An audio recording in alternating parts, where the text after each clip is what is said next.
end of this session, we will be able to use this in randori.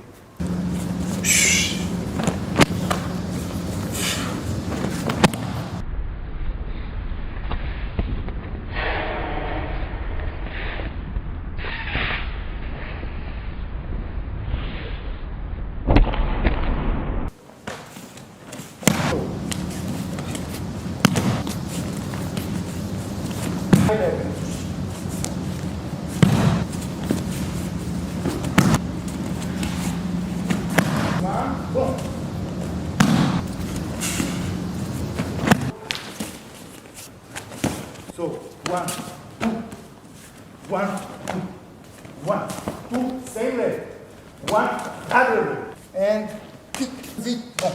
So, jig, boom, jig, boom, and bump.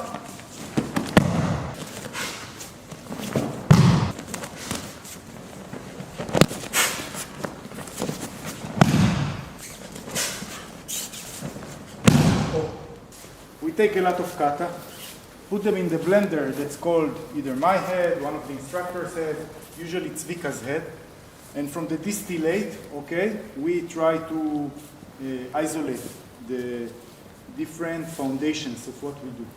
So we better think of these positions as flowcharts.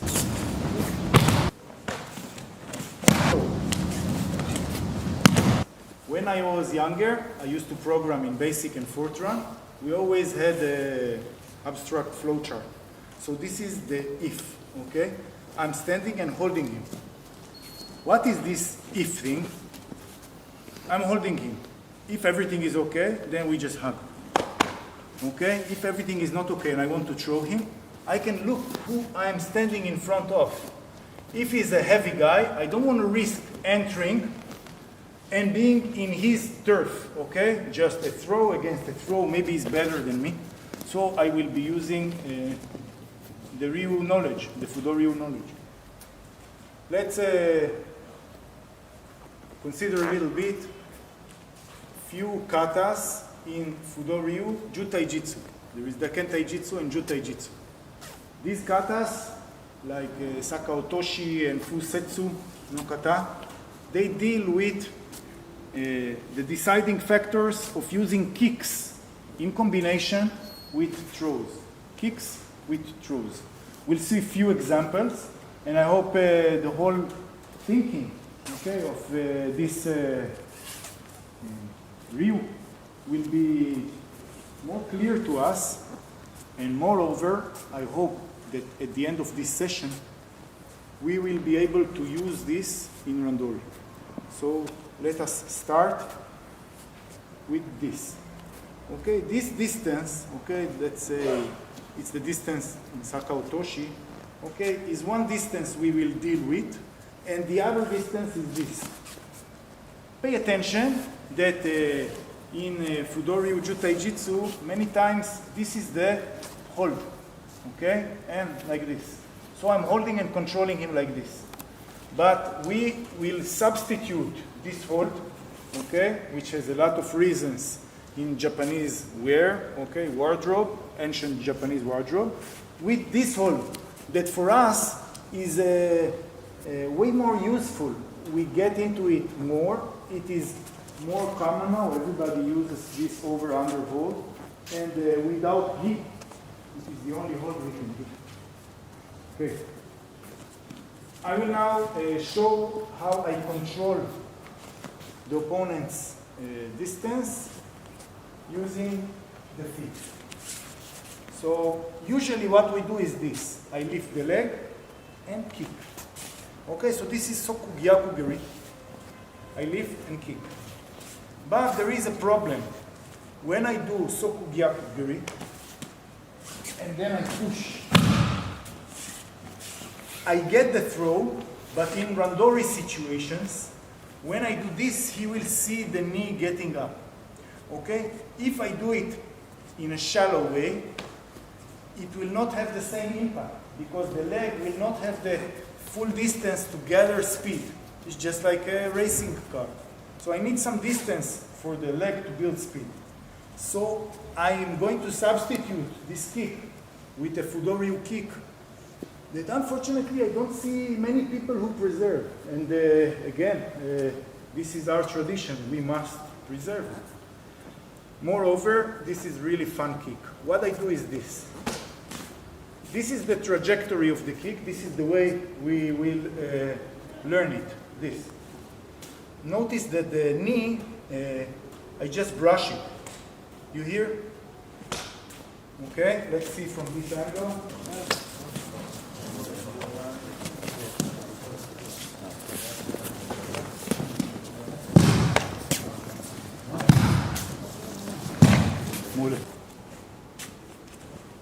So this is the trajectory. After I learn the trajectory, I am able to really kick. What I'm kicking is the inside thigh, okay? The inner head of the hamstrings. If I want to do really damage, I'll do it near the knee. Okay, so I'm kicking this.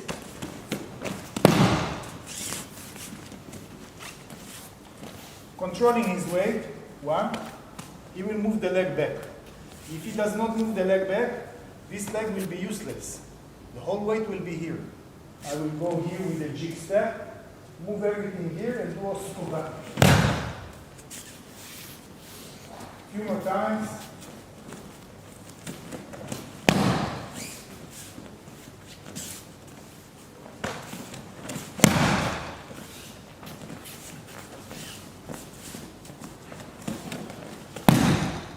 Okay, so what is the benefit that these kind of kicks give me? Instead of lifting the knee high up, okay, the whole trajectory of the kick is beneath our belt level here. So he doesn't see the knee rising up to kick down. All happens here. So this is the first kick, and also togake or also togeri. And this is the second kick, here, bam. And again, I will not kick with the inside shin, because kicking with the inside shin, okay, or kerikaishi, only happens in Gyoku-ryu in certain circumstances. Here, we don't see it, okay? So I'm kicking with the heel. Kicking with the heel, one, and lifting up. Just organizing him for the throw.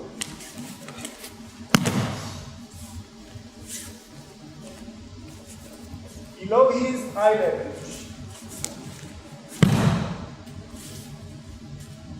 And the previous one, boom. So I'm controlling the leg position and weight distribution. I forgot to turn off the air conditioner. 1, 2. And then right heel kicks his right knee. 1, 2. Or if we go to Futoryu, this is beyond the scope of this lesson. 1, 2. Okay. So what we did before is sneak the inside heel kick and control this. And at the last technique we see, I control this and get in. So what are we trying to do? We're trying to, first of all, learn the technique correctly, put respect, put love in the technique, do this many times.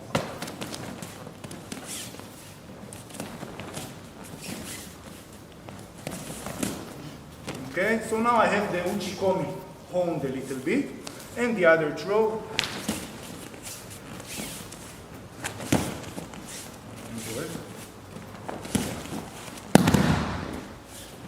But every throw necessitates me controlling the distance.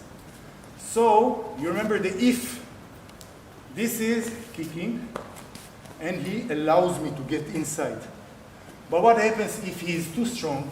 I really broke his knee, but he's holding me like this. So I'm doing 1, trying to enter, nothing. First of all, we have a whole if section on. throws against arm locks. It's a different section.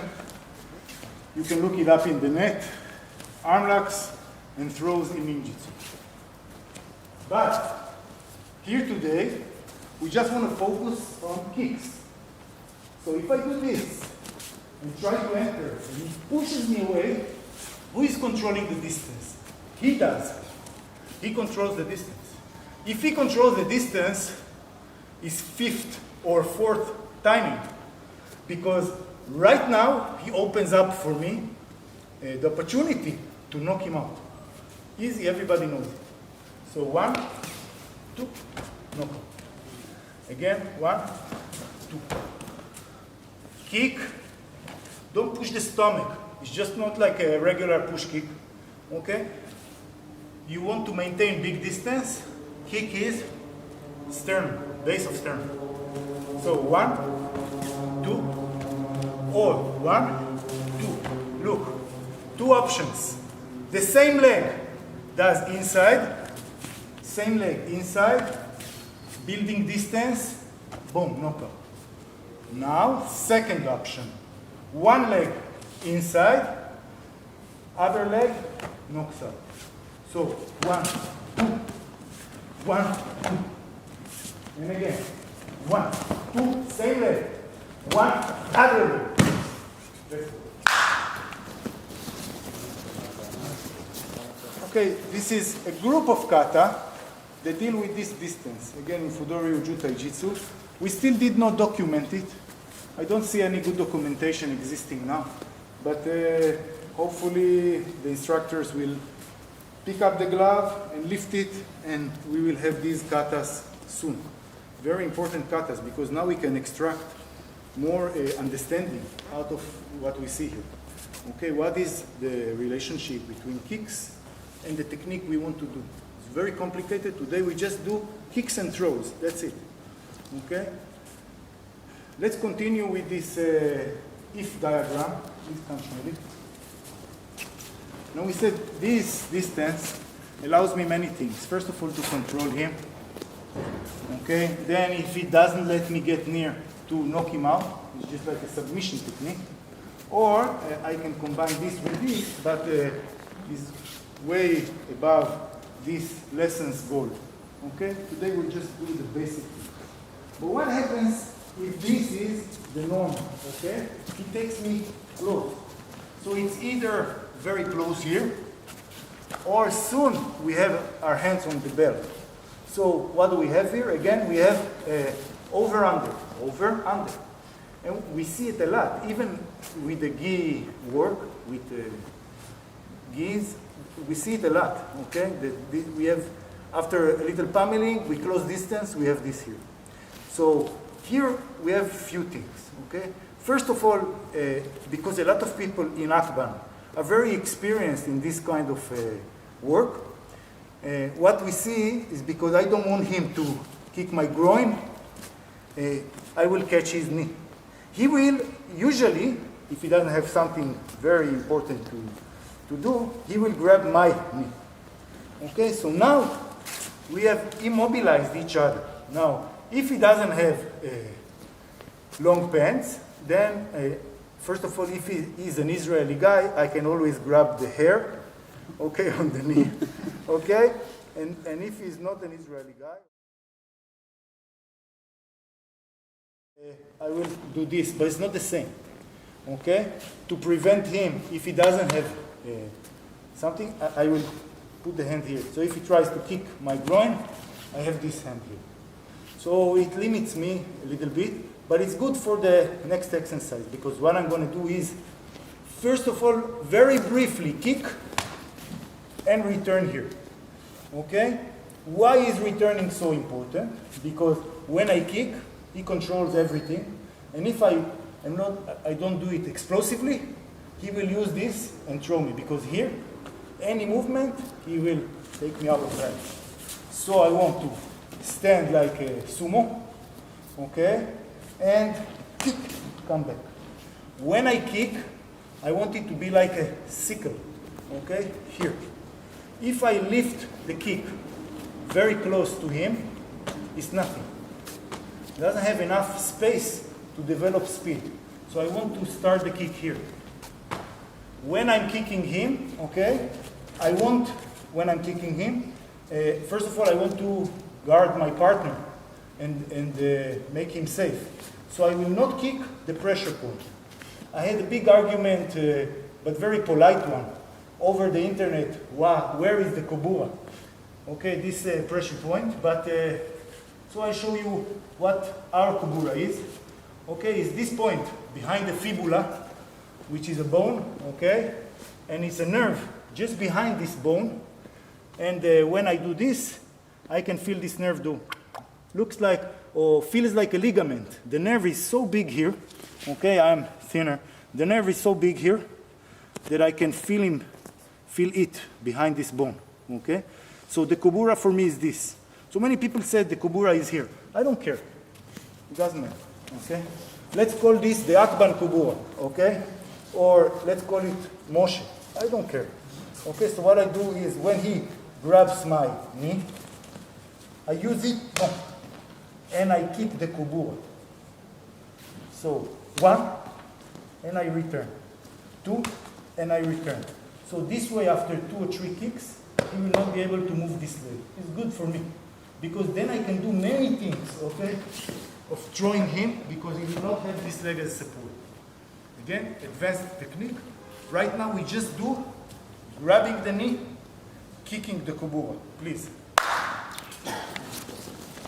If I see that he's too imposing, I can force the throw on him. If he doesn't let me get near the throw, okay, then I have a submission, a knockout.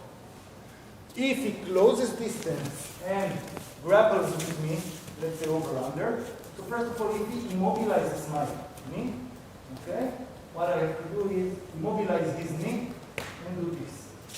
If he doesn't have tense, I can do this.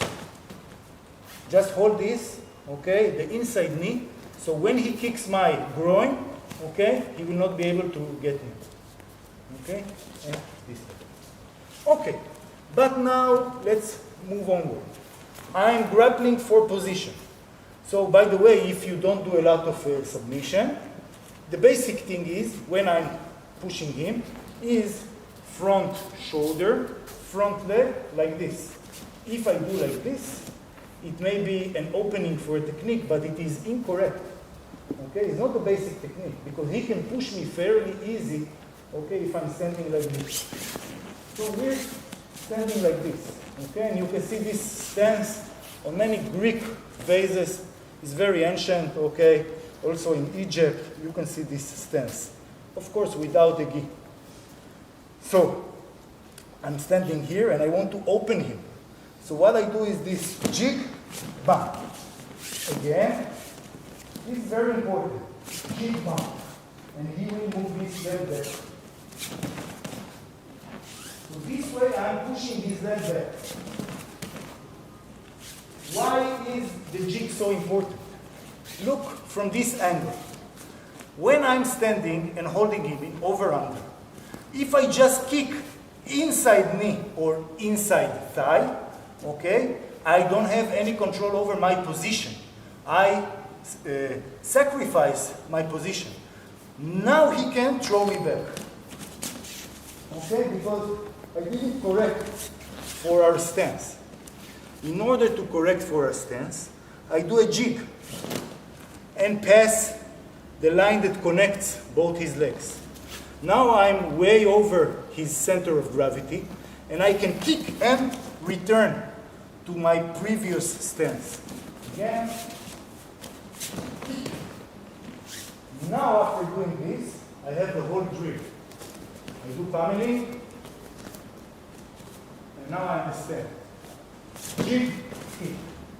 Jig, kick.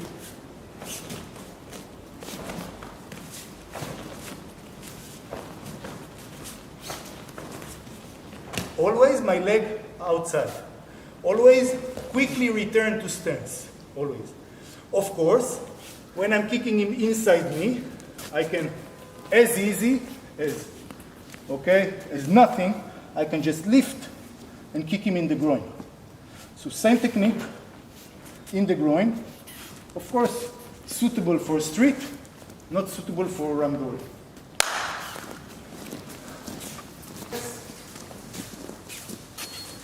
Let's jump from Fudoryu into another kata in another system, Gyokuryu, complete Shmuli. And what is the thread here? Okay, when he attacks, or I go through his attack and attack from the side. So I do the same thing here in a grappling situation. Here what I do is I try to kick. First of all, he might identify my knee, okay, and will take his knee back. So it's one possibility. Other possibility is when I kick, takes his knee back. So here and very, very simple. Okay, so jig, boom. Jig, boom. Jig, boom. And again, jig, boom.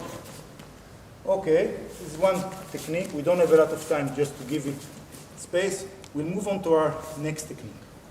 If I kick him, okay, and he moved his leg, now there is an opening for me. For what? Sutemi waza. So we have three kinds of sutemi waza we will deal with now. First one is using the knee. Why do I use the knee? Because there is not enough space between us, maybe he tries to lift me, to throw my leg, like in Yoko Wakare. I cannot throw my leg. So I just bend this knee and put it on the mattress near his feet.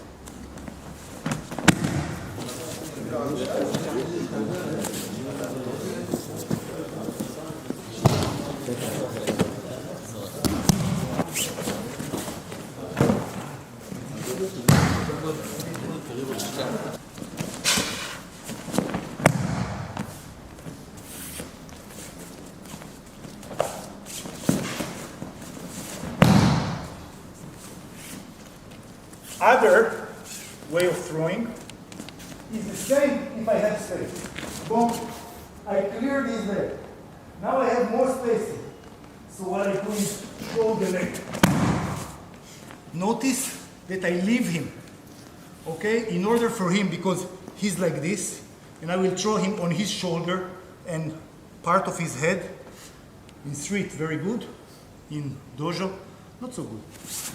So I'm letting him go. And bump.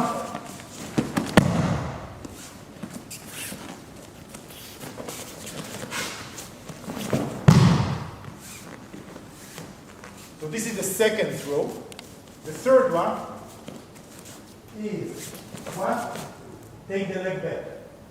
And here, just notice how is he standing, and take the same leg that kicked and throw it like this.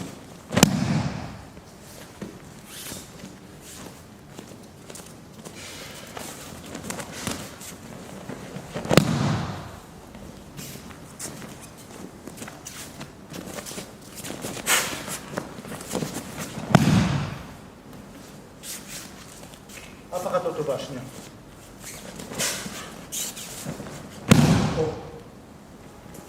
בואי ברוך השם.